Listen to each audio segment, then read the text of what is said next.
Lionel Messi Barselonaga qaytadimi o'zi? Shu haqda ham gapiringlar deyotganlar videoni oxirigacha ko'ringlar va kanalimga obuna bo'lishingizdan chiqmasin, unda biz boshladik.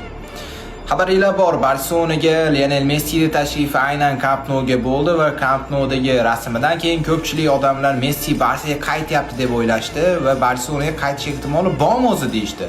Muxlislikni chetga surib, shu narsani gapiraman, Messi'da qaytishi ehtimoli yo'q emas, albatta bor. Bu qanaqa bo'ladi? Barselona hozir moliyaviy ahvoldan qiynalyapti va maosh chegarasi Barselonada o'zi yetarlicha va taqalib turibdi bir-biriga. Shuning uchun o'yinchi olish imkoniyati yo'q, lekin Messi bilasizlar, Miami'da MLS'da qishki tanaffus bo'ladi va mavsum yakunlanadi va yozgacha o'ynashmaydi jamoalar, hech qanaqasiga futbol o'ynamaydi va Messi jahon chempionatiga tayyorlanish uchun albatta qaysidir klubda o'zini formasini saqlab qolish kerak, o'yin uslubini. Shuning uchun Barselona uni 6 oyga ijaraga olishi mumkin va ijaraga oladigan bo'lsa hech qanaqa maosh chegarasi bo'lmaydi. Messi Barselonaga qaytadi va hech qanaqa to'siqlarsiz bemalol qaytishi mumkin. Lekin Lionel Messi Laporte prezident bo'lsa Barselonaga umuman qaytmayman degan ma'noda intervyu bergan.